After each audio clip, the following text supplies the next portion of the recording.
It's 2-Minute Tuesdays. Happy New Year, everyone. Hope everyone had a really good break over the Christmas holidays and just spent some really quality time with each other. So I'm just going to go straight into it. It's Will Chu here, your financial engineer, and let's get into 2-Minute Tuesdays.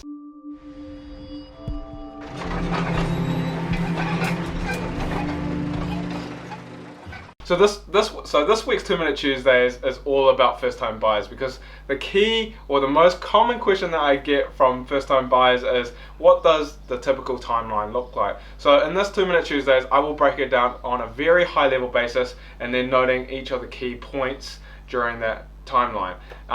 If you want me to go into more detail, maybe I'll break it down in another video, or if you really want to get a more tailored approach, then do contact me personally. My details are below. But let's get straight into this 2-Minute Tuesdays and start that clock. Alright, so I've got my trusty whiteboard behind me. It is a little bit small, so I had to break the timeline into two parts. But first, let's get straight into the first section, which is we need to organize finance. And what that is trying to get your pre-approval in place, and that is either completed by your mortgage advisor or going directly to the bank, and on average does take between 5 to 14 working days. Your pre-approval does last for 60 to 90 days. Should you not buy a home by then we can easily get that extended for you. Once you've got your pre-approval and you're confident that this is the finance amount that you can buy up to, it allows you to go house hunting with confidence. And on average, most people would find a home between 20 to 60 days. Once you've found a home, then this is where you'll be talking to the real estate agent in terms of negotiating a price. In this time frame, I'm going to be mainly talking about by negotiation, not going to be going down the auction path, because that's a lot to cover, and I'll cover it off in another 2-Minute Tuesdays. But if you are going down the negotiation path, then this is where you'll put down your conditions, the price that you want to pay for the property. So you'll need a finance clause in there again, and then also a due diligence clause, which covers a whole other things that you may want. Your due diligence clause can be drafted up by your solicitor as well, and they should be really checking over the sales and purchase agreement anyway. This is where you can also put in a condition for a LIM report, a builder's report, and any other conditions that you may want.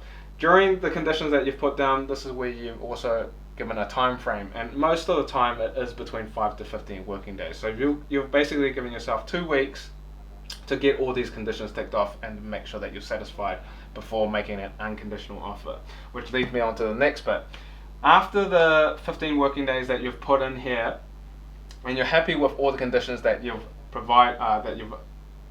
got, then you'll go down the unconditional path and let the real estate agent know that you're happy to go unconditional, and that's where you pay your deposit. Following that, then you go into awaiting settlement, which I'll cover in the second part. Now we're on to the second part of the timeline. Once you've gone unconditional, we're basically waiting for settlement. And during that time, in between the settlement stage, this is where your mortgage advisor will start getting your cash back, negotiating on that, and also negotiating the lowest possible interest rate. These are always a given because it's a part of the mortgage advisor's job. This is also where it's key to start discussing about loan structure, how you want to structure your loan. And this may be either breaking it up into multiple loans or having all fixed on one, and asking the mortgage advisor what is a floating rate, a revolving credit, offset facility, and how you may want to take advantage of it to really reduce or pay off your loan faster. Once you've agreed to a loan structure, it goes back to the bank, and then the bank will then send the loan documentation to your solicitor, and that's when you'll book in a time before the settlement date to sign. Once it's signed, you're just really waiting for the keys to move into your home, and that is your settlement date.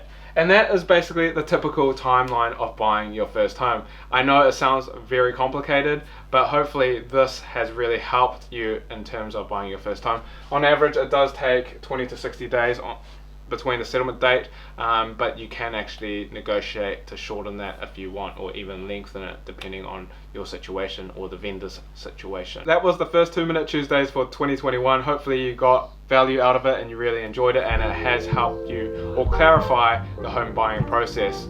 So please do thumbs if you liked it, subs if you loved it, and also if you want to get a more tailored approach for your own situation, then please do get in contact with me. My email is will@simplyfinance.co.nz,